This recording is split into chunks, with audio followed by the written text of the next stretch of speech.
Hey guys, and welcome back to a new sketchbook tour, finally. This has been long overdue because this sketchbook has been filled for over a year and I didn't manage to film a video. So let's dive right in. One of the most frequently asked questions that I get is, which sketchbook are you using? And I totally get that question because this sketchbook is so beautiful. I'm using the Ranger Delusions Creative Journal in the smaller size. I also have it in the bigger one, but I don't see myself finishing it in the next few years because it has so many pages and it's just big, but I love that one as well. When you open up the sketchbook, you can see that it also has a pocket inside of it, and on the right side you can see the actual sketchbook. And now let's move on to my first page. Just for some side information, the paintings are in the right order. I started with the first page and finished with the last page, so I didn't start in the middle and then go back and forth and stuff. They are in the right order, and maybe you're able to see some of my progress because I definitely see the progress. I love the paintings in the end, and the first one, not my favorite, but I guess that's what first pages are about.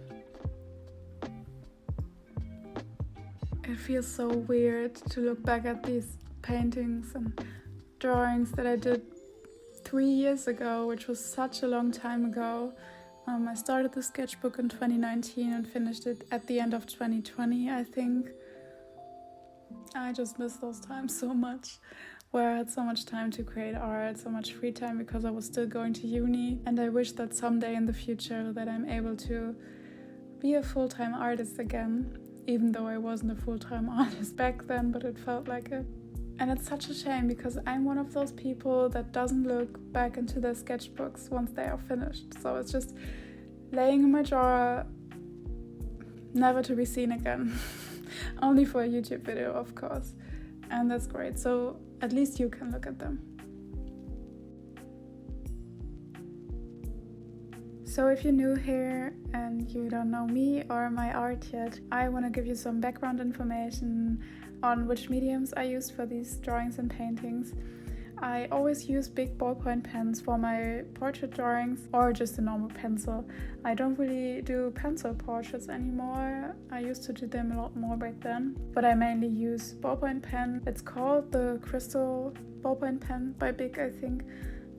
It's the one that most artists use that do ballpoint pen drawings. And then I used lots of gouache. I like to do the backgrounds in gouache and some plants and other things. I also used some pastels. I used some markers. I used to experiment a lot more back then than I do now because I found my favorite mediums, which are ballpoint pen and gouache and watercolors.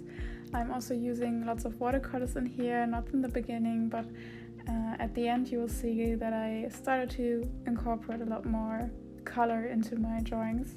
I remember being so unhappy with this painting. I thought it was so boring, and I also remember having an art block at the time, and this painting was what changed my mindset and made me get out of my art block, because at the time I was very lazy and too lazy to pick up paints and plan a detailed drawing. And yeah, at that time I finally got myself to be more creative again and create more detailed pieces, and almost each and every page that comes after the blue one is one of my favorite paintings out of the whole sketchbook. So maybe I had to create that painting that I now don't hate anymore. It's not my favorite in the book, but it's also not my least favorite, so maybe I had to create that one to move a bit further with my art. Okay, forget what I just said. I don't like this painting. I just don't like how the flowers came out. I imagined them to be a lot more detailed, and I just wasn't able to paint them how I wanted to paint them because I'm just not experienced in painting flowers. But most of them are my favorite pages. Here you can see that at the time I was getting a little bit into poetry. I always used to love writing poems, even in school, even though they were just bad. But at that time I wrote a few that I liked. They don't really have a special meaning to them except for one. I remember writing it during the US elections. I was just feeling so scared and hopeless because I was just so scared of the outcome.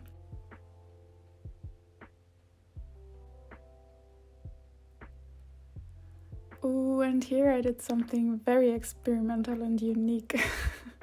I tried embroidery on the paper, which went pretty well because this paper is actually very thick, so it held up very well, and I remember having so much fun doing that, and I always want to touch the cheeks because they are so fluffy.